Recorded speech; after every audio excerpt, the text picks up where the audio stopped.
శ్రీగురుభ్యో నమః. గురువాయూపురాధీశం విష్ణుం నారాయణం హరిం వాసుదేవం జగన్నాథం కృష్ణం వందే జగద్గురుం. ఓం శ్రీకృష్ణాయ పరమాత్మనే నమః. శ్రీనారాయణ భట్టతిరి రచించిన శ్రీమన్నారాయణీయంలోని 9వ దశకానికి మనం ఈరోజు అడుగు పెడుతున్నాము. 8 దశకాలు పూర్తి చేసుకుని 9వ దశకంలోకి అడుగు పెడుతున్నాము. ఈ 9వ దశకం యొక్క పేరు బ్రహ్మదేవుని తపస్సు సృష్టి ప్రారంభము.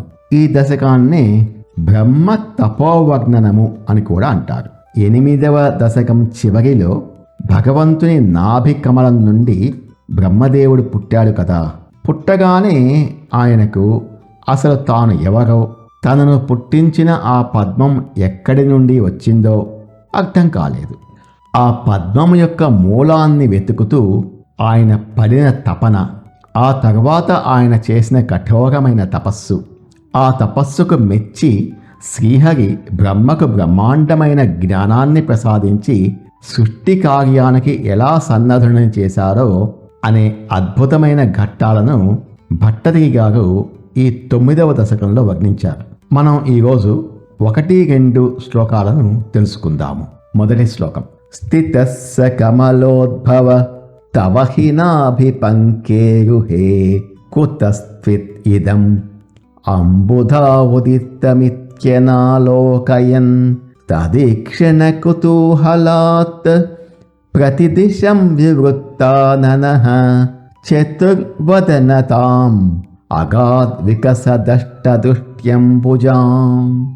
తవహి నీ యొక్క నాభిపంకేరుహే, నాభి కమలమునందు బొడ్డు నుండి పుట్టిన పద్మములో స్థిత కూర్చుని ఉన్నట్టి సహ కమల ఉద్భవ, ఆ పద్మమునందు పుట్టిన బ్రహ్మదేవుడు అంబుధౌ, ఈ మహాసముద్రమునందు ఈ ప్రళయ జలాలలో ఇదం, ఈ పద్మము కుతః స్విత్, ఎక్కడి నుండి ఉదితం పుట్టింది ఇది అని అనాలోకయన్, తెలుసుకోలేక దాని మూలాన్ని చూడలేక తత్ ఈక్షణ కుతూహలాత్, దాని మూలాన్ని, ఆ పద్మము యొక్క మూలాన్ని చూడాలనే అమితమైన కుతూహలంతో ప్రతిదిశం, నలుదిక్కుల వివృత్త ఆననః, తిప్పబడిన ముఖము కలవాడై, అంటే నలువైపులా తల తిప్పి చూస్తూ వికసత్ అష్టదుష్టి అంబుజాం, వికసించిన 8 కన్నులు అనబడే పద్మములు కలిగినట్టి చతుర్వదనతాం, 4 ముఖములు కలిగిన స్థితిని చతుర్ముఖునిగా అగాద్ పొందెను. బ్రహ్మదేవునికి చతుర్ముఖుడు, 4 ముఖాలు కలవాడు అని పేరు కదా. ఆయనకు ఆ 4 ముఖాలు ఎలా వచ్చాయో భట్టతిరి గారు ఈ శ్లోకంలో ఎంతో చమత్కారంగా చెప్తున్నారు. పుట్టగానే బ్రహ్మదేవుడు నేను ఎవరిని, ఎక్కడి నుంచి వచ్చాను, నాకు ఆధారమైన ఈ పద్మం ఎక్కడిది అని ఆలోచించాడు. ఆయన చుట్టూ అంత భయంకరమైన చీకటి, నీరు మాత్రమే ఉన్నాయి. మూలాన్ని వెతుకుతూ ముందు వైపు చూశాడు, ఏమీ కనిపించలేదు. కుడివైపుకు తిరిగాడు, మళ్ళీ వెనక్కు తిరిగాడు, మళ్ళీ ఎడమవైపుకు తిరిగాడు.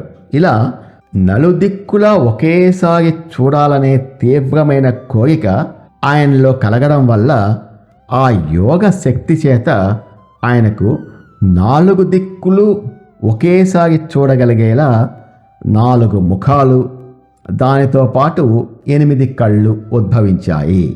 ఇందులో మన మానవ జీవితానికి సంబంధించిన ఒక గొప్ప ఉపనిషత్ సత్యం దాగి ఉంది. మనిషి పుట్టగానే, జీవుడు పుట్టగానే తన కంటికి కనిపించే ఈ భౌతిక ప్రపంచం వైపు ఆకర్షితుడు అవుతాడు.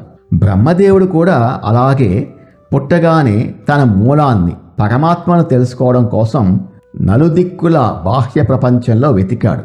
మనస్సు, ఇంద్రియాల ద్వారా బయట ప్రపంచంలో సుఖాన్ని, కారణాన్ని వెతకడాన్నే ఈ 4 ముఖాలు సూచిస్తాయి.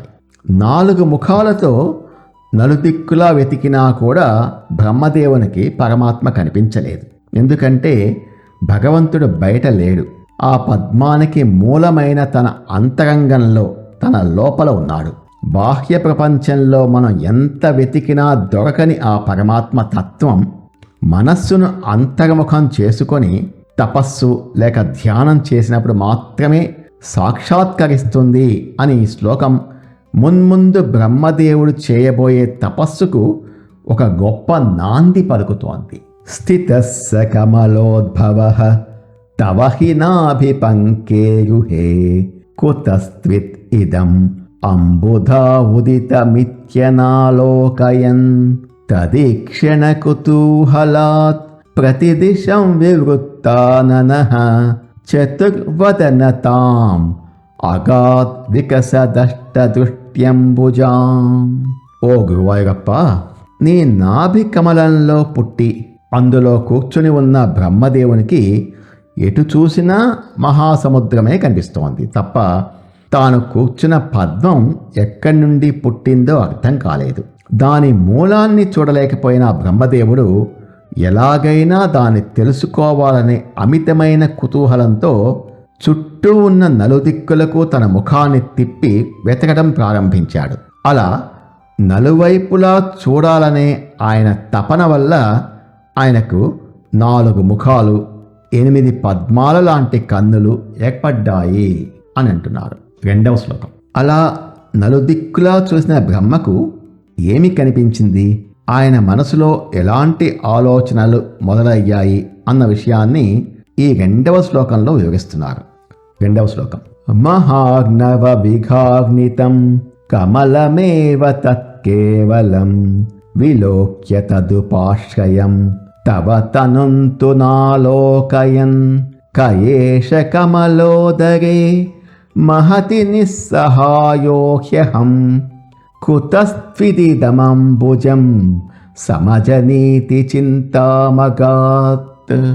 మహా అగ్నవ, ఆ భయంకరమైన ప్రళయ మహాసముద్రంలో విఘాగ్నితం కదులుతున్న, అటూ ఇటు ఊగుతున్న తత్కమలం ఏవ కేవలం విలోక్య, ఆ పద్మాన్ని మాత్రమే చూసి తత్ ఉపాశ్రయం, ఆ పద్మానికి ఆధారభూతమైన ఆశ్రయమైన తవ తనుంతు, నీ యొక్క దివ్య స్వరూపాన్ని, నీ శరీరాన్ని మాత్రం న ఆలోకయన్, చూడలేకపోయిన ఆ బ్రహ్మదేవుడు మహతి కమల ఉదరే, ఇంతటి బ్రహ్మాండమైన ఈ పద్మం మధ్యలో నిస్సహాయ హి, ఎవరి తోడు లేకుండా ఒంటరిగా నిస్సహాయంగా ఉన్న అహం కహ ఏషః, నేను ఎవరు, ఇదం అంబుజం, ఈ పద్మం కుతః స్విత్, అసలు ఎక్కడి నుండి సమజనీతి పుట్టింది అని చింతాం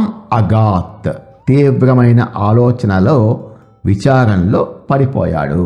బ్రహ్మదేవుడు 4 ముఖాలతో నలుదిక్కుల ఎంత వెతికినా ఆయనకు భగవంతుడు కనిపించలేదు. పైకి కనిపిస్తున్న పద్మం, ఆ సృష్టి మాత్రమే కనిపించింది. కానీ ఆ పద్మానికి మూలమై దాన్ని నిలబెడుతున్న నాభి కమల సృష్టికర్త అంటే పరమాత్మ కనిపించలేదు. అప్పుడు బ్రహ్మదేవునిలో ఒక గొప్ప అన్వేషణ మొదలైంది.